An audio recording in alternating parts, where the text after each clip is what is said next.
Russellville is a proud Southern Alabama football town. If your football program is winning, the whole fall semester is better. In Alabama, in the South, that is a rule.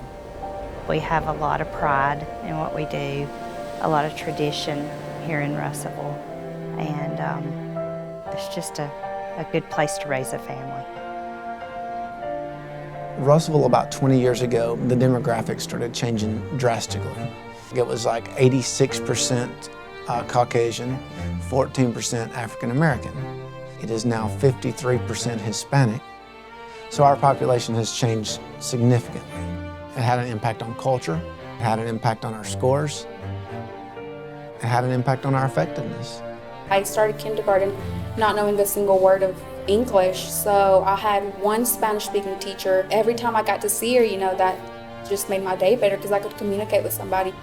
We had a lady come in that was working with us, and basically she said, I've worked as a superintendent in a district in Georgia that was very similar to this. Y'all are still in denial that Russellville is not the Russellville you grew up in. You're right, it's not. It never will be again. If you need to see it as a death, that's okay. First, you have to realize and accept. Then you mourn, and you're gonna have to embrace this as a strength. And so from that day forward, that's what I said to our group every day. We are not the same Russellville, and we don't ever want to be again. We have a teacher shortage in Alabama now. The number that are bilingual, I can count on one hand. There just aren't any. We had a bilingual translator at each of the 4 schools. And those ladies were great, but they couldn't be teachers because they had not been to college. So you have a situation where you have the students changing and the teachers aren't changing. I work across the country, so I'm talking to superintendents all across America who are having this situation, right? Keith, the superintendent of Russellville, was the first one that I talked to that said to me, Blake, not only do I know this phenomenon, I'm gonna do something about this. I said, so what are you gonna do, man? He says, I'm gonna go to the church. Come on, man. Come on, man. That means you're serious. That means not only are you serious about actually going and recruit these people, but you have enough respect for them to go to their place.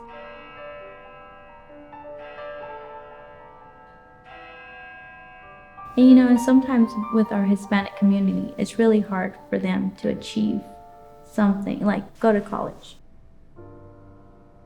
So he says to me, and I was thinking about if I can go and I can get some people to come because I need people. He's like, I gotta get people. It would be great if they could become teachers, if I can get them into your program. This guy is acknowledging the problem. This guy is proactive about his solutions. And probably even more importantly, this guy is looking at sharing power. When Dr. Grimes introduced Reach University in the program, I thought this is too good to be true. We can employ someone here, they can get paid, they can work as an instructional aide, an EL aide, even supports for the classroom teacher, and they're earning their degree during the same time. It can really change the dynamics of education here. ¿Qué letra es la letra del día? H. ¿Qué sonido hace H? They see me and it motivates them because my little one's like, I'm going to be a teacher too. I'm going to be Miss De La Rosa. They know they can do it also. Yes. They haven't seen a Hispanic teacher, so maybe they think, oh, I can't do that. But now seeing us, maybe they're like, oh, I can be like her. Having those members of the community that know the kids, they know the community, they want what's best for them, learn as they're working with our kids. I think there's no better way. We had 4 EL classes in 2nd grade and 4 in 1st grade. And we had an EL aide in all 8 of those classes. And it was wonderful. To know that we're going to be able to hire an elementary teacher. I have bilingual aides now, that's great. But in 3 years, I'm going to be able to hire 3, 4, 5 bilingual teachers to work in those schools. This is America today, right? Like, they need this in Colorado, they need this in Arkansas, they need this in Louisiana. You know what I mean? Like, there's no place that I'm gonna go to in the near future where they're gonna say, no, we won't need those teachers. For my 3 daughters to be in this school district and to come from home and to see what they were getting exposed to, the diversity, the difference in culture. Like, I would never go back.